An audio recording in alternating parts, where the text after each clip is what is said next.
I'm going to grill the hottest names and those sizzling topics around. I have faced down the fiercest felons without flinching. But today's guest,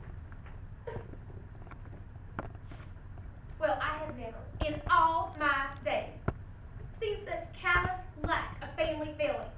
But we'll get to that. Ladies and gentlemen, a stunted and mediocre round of applause for Mariam, sister of baby Moses.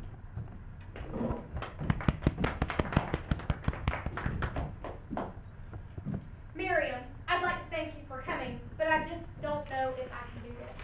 Well, Mariam, so Mariam, thanks for something to I just can't do it. Not after what you did. Wait, what? To your baby brother?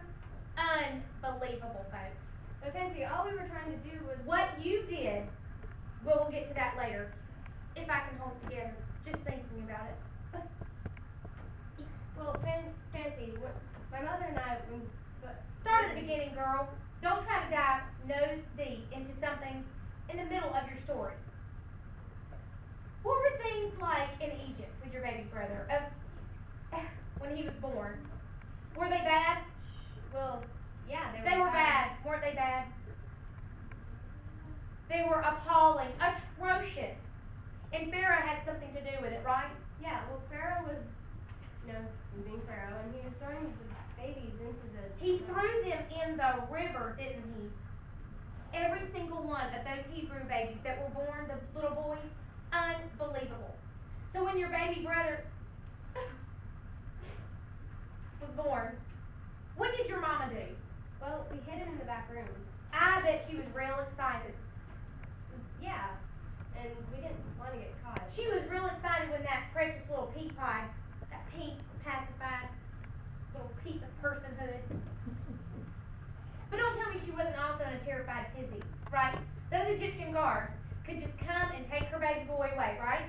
Yeah, and for the first 3 months... And what did your mama do? We hid him in the back room. It was real bright of your mama. But all we know, babies cry. So you can't keep a crying baby confidential for too long. Didn't he get loud in the back room? Yeah, for the first 3 months, we sort of... He didn't cry when his mama held him, did he? But I bet he cried when you held him.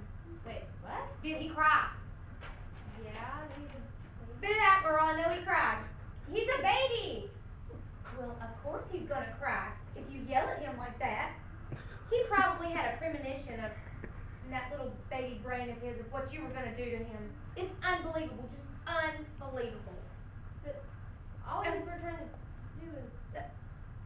Fancy? I can't do it. You tell them. Just tell them what you did with that darling little precious pea pie. Well, we didn't want Pharoh to catch us, so we put him in a basket into the Nile. You dumped your baby brother into the river. Unbelievable. It was in a basket. Straight into the Nile River. But he's okay. Where did you put him exactly? Well, we put him in a basket and we put him next to Pharaoh's palace. In the filthy waters of the river, right near Pharaoh's palace. Unbelievable. If that poor baby had survived, it's a sure thing that Pharoh would have gotten to him. Well, I watched him the whole time. He did survive. You're saying he's alive? Yes, and then Pharaoh's daughter came down to the water. He didn't drown? No. Well, bless your little heart. Unbelievable. And then what happened? And then Pharaoh's daughter came down to the river. Pharaoh's daughter? Okay, I do not believe what I am hearing. You saved your baby brother just to hand him right over to Pharaoh's daughter. But she wants to adopt him. And our idea was that, well, she's not going to want to deal with the baby spit up and the diapers, so I told her that my mom could watch him for her. So you used your imagination. Yes, I did. Bless your heart. Unbelievable. So what have we learned here today, ladies and gentlemen? This little lady used her imagination to get out of a serious charge of baby dumping. I can't say that I agree with all her methods, but, well, bless her little heart. This has been News Talk with me, Fancy Grace. And next time we're going to snag an interview with Pharaoh's daughter about how to walk like an Egyptian. Thank you, Mariam. Let's give her a round of applause.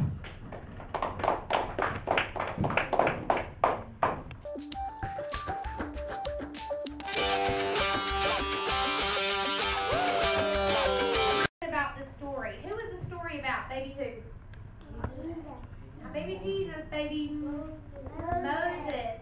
And Pharaoh was a king. And what did Pharaoh do? He wanted all the baby boys to be what? Killed. To be killed. But Mariam did not want her baby brother to be harmed. So she used her imagination, and she used, what's that word we learned today? She was very creative, and she learned how could she save baby Moses.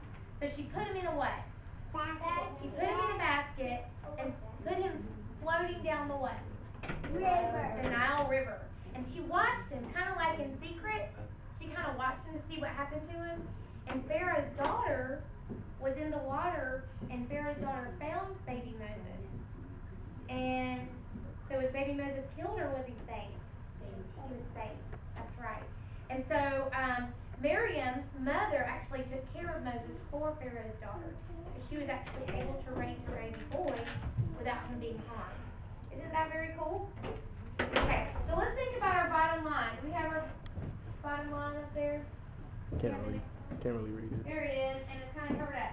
But it says, use your imagination to think big. Can you say that with me? Use your imagination to think big. All right. All right, let's say a prayer, okay, and see what else is going to happen to Sam. You think she's going to end up helping those kids warm clothes? You think she is? I don't know. Okay, let's say a prayer. Dear God, thank you so much for creating us uniquely and for creating our imaginations. And God, I just pray that whenever we face a big problem this week, that we would be creative and look to you to see how we can solve that in a big way, Lord. All these things we ask in your name.